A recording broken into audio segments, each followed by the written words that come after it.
name is Joyce Shoffner. I signed on with the Duke clinical trials in 2008. I was a laboratory rat, and when it went awry, I was dismissed, tossed out. I've worked in the research world. I know how they do it, and I feel like that's all I am. But when I signed on with the law firm, I lost my voice completely.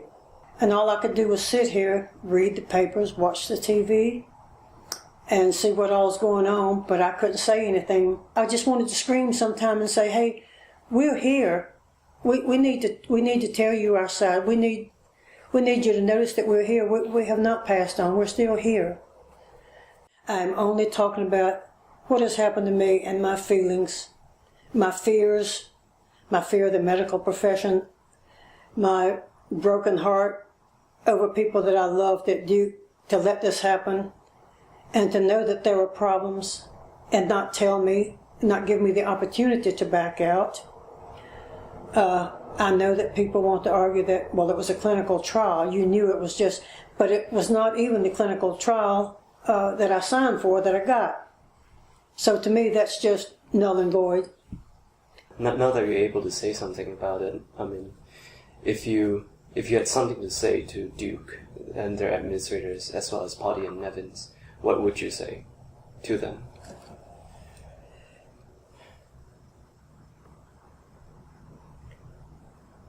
Why didn't you level with us and let us have a choice instead of just using us for a human experiment? Why did we not at least have honesty? Why was there not some integrity with this when it came to the human life? It's always been about genomics and cell lines and data sets, but not about people. You know, there were people, all of it was based on people, but the people were kept in the dark. You know, why could decent human beings do this to other human beings? How could that happen? Where was your mindset when you overlooked the human factor? I didn't think human experimentation was possible this age and time. I'd love to say, do you have any regrets about just the human side of it? I'm sure they all regret that the research didn't come out like they wanted. Oncogenomics didn't come out like they wanted it in the end. None of that came out. Have you had time to think about the people and what happened to them? At this point, do you even have any regrets or concern? Or are you so mad at us for filing a lawsuit that you wish we'd all die? I have felt for a long time, like this thing with 5 years, I feel like they were waiting to see whether I would die within the 5 years. And then if I didn't die within the 5 years, oh, we cured you. Well, they didn't cure me. The chemo didn't help me a bit. It made it grow, and they cut it out twice. But nothing that I got from the chemo did me any good. It just gave me horrible blood clots and nearly killed me. The blood clots, I could have died with those blood clots. Got diabetes. I understand that the diabetes can come with any form of chemo, really, but if I got all of that and yet I didn't even get the benefit of the chemo, it's just a real downer. They told me and appeared to be sympathetic towards me and said, I'm sorry, I don't think I could believe them. I mean, don't need to come to me and tell me you're sorry, because you have shown me. Action speaks louder than words. You've shown me that you did not care about me as a human being or the others.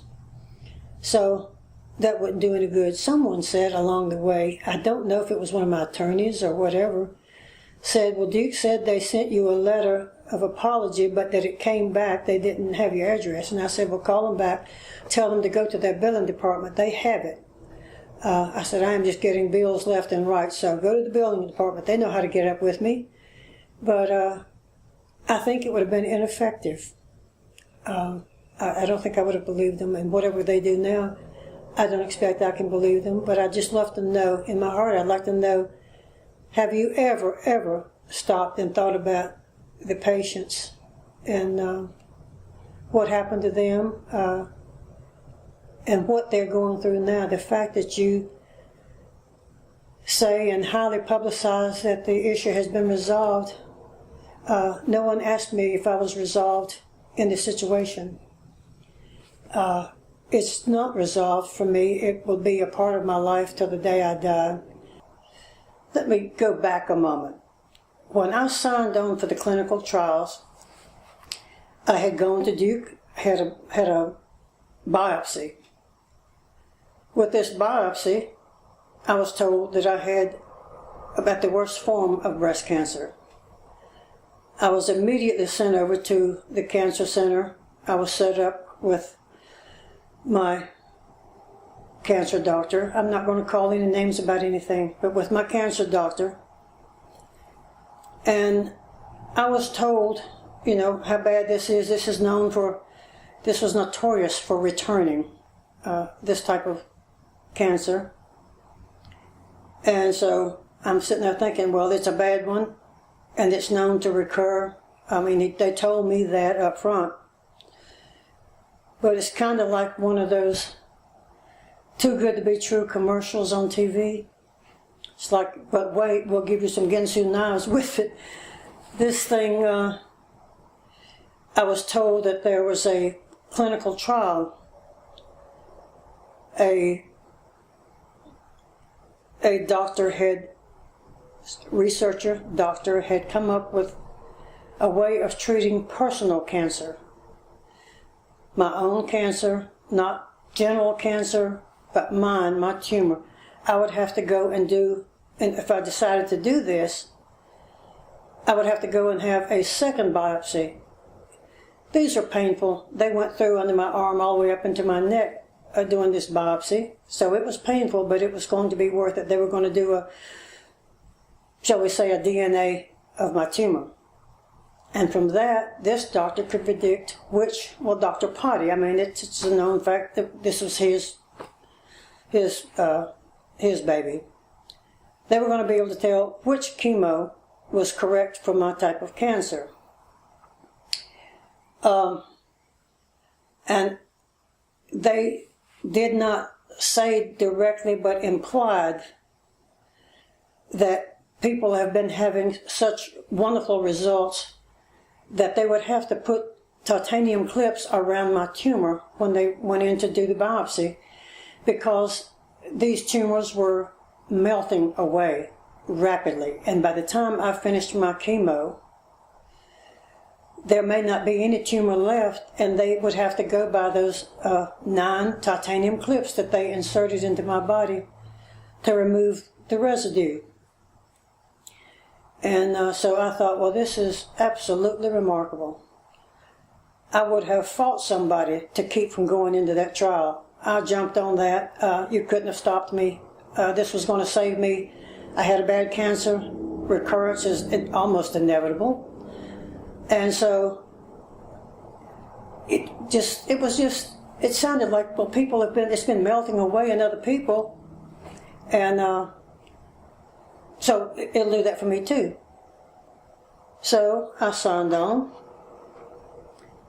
and I started my chemo. And when you have your chemo, you would also be checked by the doctor each time, or his nurse practitioner. She was an excellent one, very personable.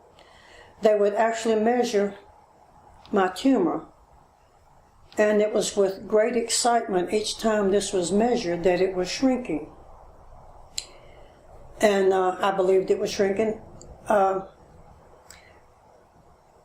finally had to go to the radiologist. There was one radiologist that worked with me throughout this. And so I went to her, and she did, a follow-up, not a scan, but what do they call them? An MRI. No, it's when they rub this grease all over you and ultrasound. Yeah, the ultrasound. I'm sorry. They did an ultrasound, and she looked at it and she said, "Well, I don't know what this is. There's some kind of a shadow or something there." And then she said, "Oh, it's growing and changing shapes. And this was back in 20... That was after maybe my third treatment. So she panicked. She sent me back over to the cancer center. They were able to take me to surgery and remove the tumor that had grown considerably. I think it was 11 days later, I was back in surgery to remove more because it had gone outside the boundaries, and so they removed some more. I have the trauma of having all this happen, the trauma of having Duke, a place that I loved. I got my photography training there. I worked in the operating room there for several years. I took great pride in it. Here's this world-renowned medical center, and I was a part of it. I was the first female biomedical photographer on the East Coast, and I just was so proud. I'm just a country girl. I grew up on a farm. This was something major for me to be able to be in this position at this particular place. So, it was very painful for me to accept that, yeah, Duke can make some mistakes, and I'm caught up in it. I had connections with Duke for over 40 years. I would have my medical treatments there for everything from the sniffles to whatever. And I became afraid. I was terrified. I thought, here, Duke has done this to me. I'm terrified. I don't know what to do. In this area, Duke owns a lot of stuff. Where do I find a doctor that either did not go to Duke, that was not sensitive to Duke more so than to me? I think everybody felt like they were hooked when they were told this 80% cure rate. They were all hooked with that. I don't think that it was stated in my consent form. I don't recall it being 80%. It was verbalized, but it was not written. The last person that would really understand this very complicated situation, I know the oncologist I had at Duke, I'm not going to even mention his name, but I absolutely loved this man. I felt so protected. I felt that he was warm, felt that he took the best care of me, and I don't think I'll ever know how much he knew and when he knew it. But it's still all just a very painful thing. Well, when he called me on the phone, the reason that the trials have been canceled, he said there seemed to be some problems with the data. And that's all he said. So my doctor called me the day before Thanksgiving, I think 2010 maybe. They had to cancel the trial. Well, I was completely and totally devastated to hear this. And he said, I do wish I had given you Taxol. Well, being devastated that this holy grail of medicine that was going to cure my type of cancer, which is a bad one, that's all I could think about at that time. Thought nothing about him saying that about Taxol. It was about 2 weeks later, a couple days later actually, we spoke again. And during that conversation, once again, he made a comment that he wished he had given me Taxol. And I still didn't ask him anything. I'm still going through my period of grieving the fact that I did not have this treatment that I believed would save me. But shortly thereafter, I started thinking about it when I was coming down off of my horror. And I thought, well, what is Taxol? And why is he upset that he didn't give it to me? So I looked it up. And like people do, I'm not a doctor, but people go to Google. They can learn quite a bit. I didn't go there for a diagnosis. I went there to look up Taxol. And I believed from what I read and understood that I should have had Taxol for this type of cancer, and I didn't get it. Then I found out that this was all over the news.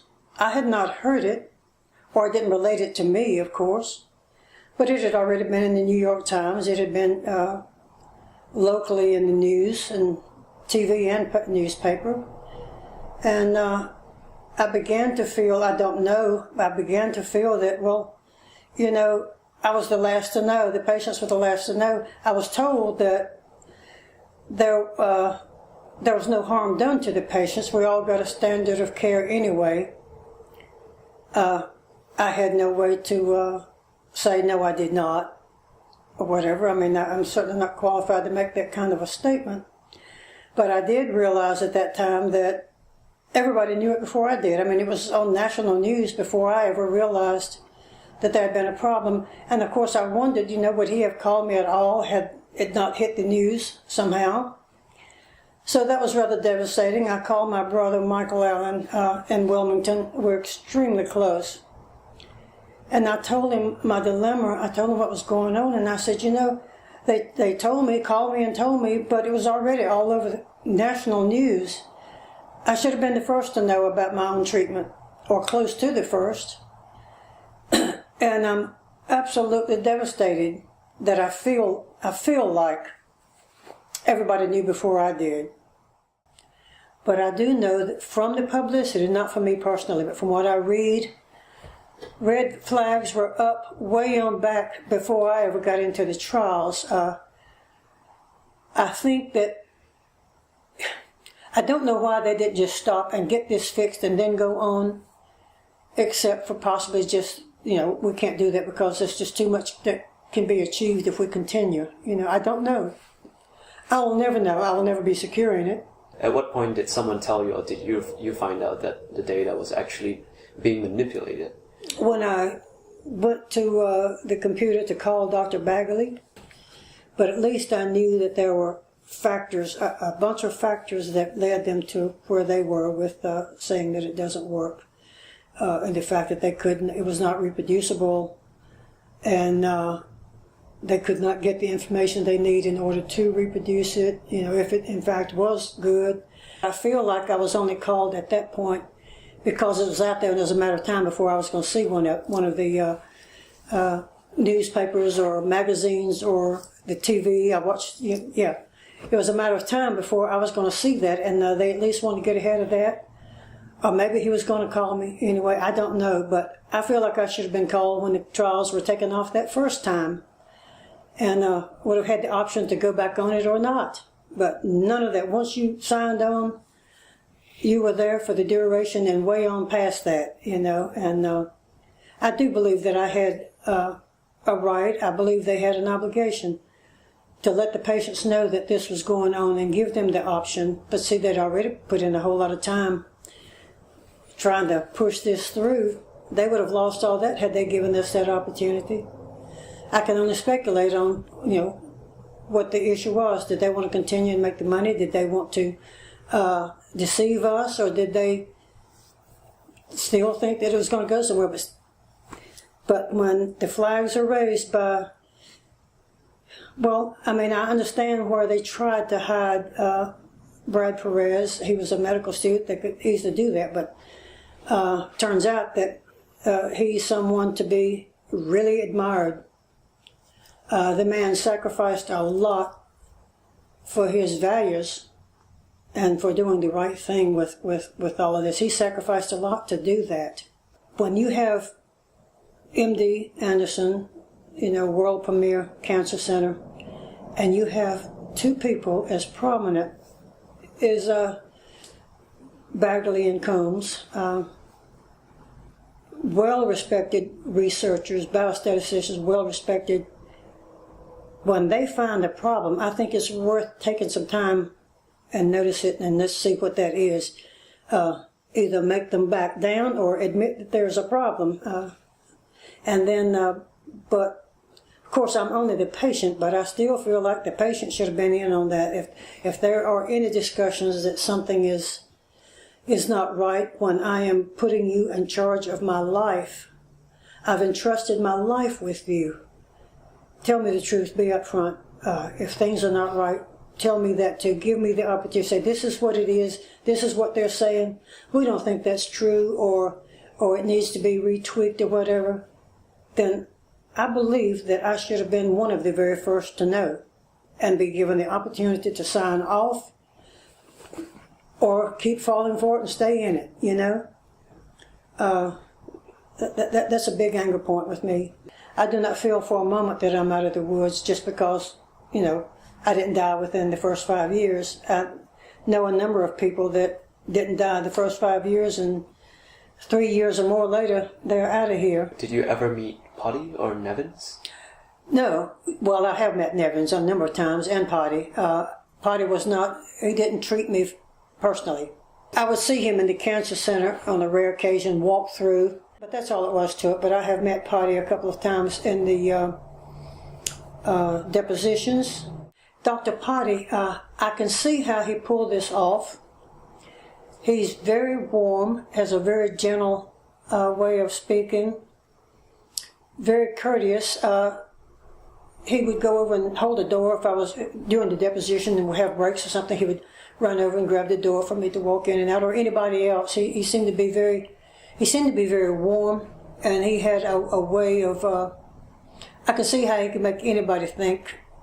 And like I said, I don't know that man either personally, but I can see how someone could find him believable as a warm, caring physician.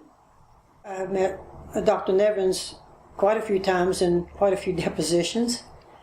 I know that Dr. Nevins, when he would come to these depositions, I assume he was extremely stressed and angry. He didn't seem to be a warm person, but I tried to consider his situation too. He had a reputation, a wonderful reputation that was going down the tubes. The last few times I saw him, he seemed to have lost weight and looked pale. I'm angry that I still do not and will never know if these people just sort of went to another job and went on smoothly. I am shocked that Dr. Potti was given another license for South Carolina in the midst of this. You know, in the very beginning, when this was falling apart, he got another license in South Carolina. He has one in, I think, Mississippi or Missouri, maybe. One of those two places. He's now in North Dakota. Yeah, he's now in North Dakota, working in a cancer center there. I don't know how that all works out, but he's there treating more cancer patients. I don't know, how much he's allowed, or whether they even believe there's a problem or not. You know, maybe they don't watch 60 Minutes. I don't know. But I don't wish harm on any of these people, but I wish there could be sanctions and that I could know about them, you know. So this is where my treatment is now. I am having a horrible time with my right leg where that massive blood clot was. I thought blood clots were little tiny things, but this was enormous, pretty much from my knee on up. And I was given an injectable blood thinner. It's called Lovenox. Extraordinarily expensive, over $200 a shot, and I took one every 12 hours for 2.5 years. I had good insurance, thank God. So during that time, I was encouraged to always I need knee replacements as well. They will not touch my knees because they don't want to operate on somebody with a clotting issue like this. So they will not touch my knees to replace them. So I walk with a cane when I'm on hard surface or outside. I could walk on dirt or something, I'll walk. But if I were to fall while on this, I could possibly bleed out and die right there with this powerful injectable. So I still have serious problems with my leg. I wake up in the night screaming from the pain sometimes, and I have those issues. I had surgery on my spine a few months ago for a tumor. Turned out to be benign. I have a tumor in my left kidney at this time. It is not known for certain whether it's malignant or not. they're just watching it closely because I'm really not in great shape to be going having surgeries or certainly have a kidney removed. So those are sort of my conditions now. I became diabetic from the chemo, I understand. They say that chemo is known to be able to, especially if you might be prone to it in the first place, it can give you diabetes. So now I have the diabetes issues. For the last a little over 3 years, I've had to see a psychologist.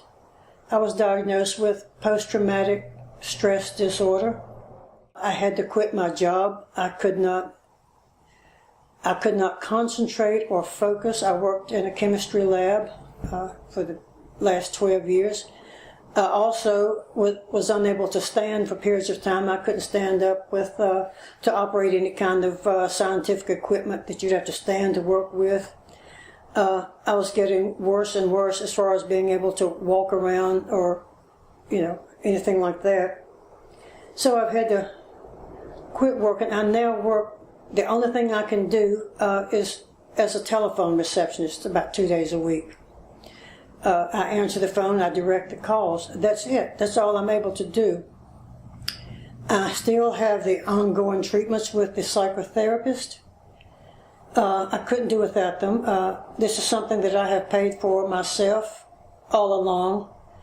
Now that I've lost my job with insurance and so forth, I'm having to pay out of my own pocket. The PTSD has put me in a predicament that there are times that I can't even carry on a decent conversation because the words are here, but they won't come out. I just can't form the words. I can't concentrate, and I'll see people. It's horribly embarrassing. I will see people that I know, that I've known for a lifetime, and just sit there and could not, for the life of me, figure out their names. Or someone will ask me a question. Sometimes I can't respond. This happens often. Every other issue that you can have with PTSD, I have big time, and it is horrible.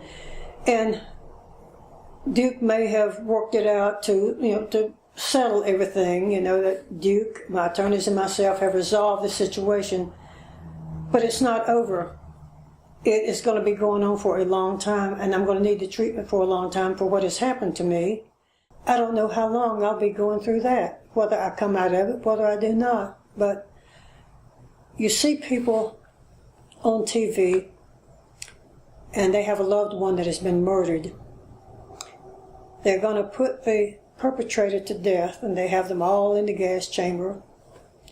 And the family is sitting there on the front row watching. They're going to get rid of this person that murdered my loved one.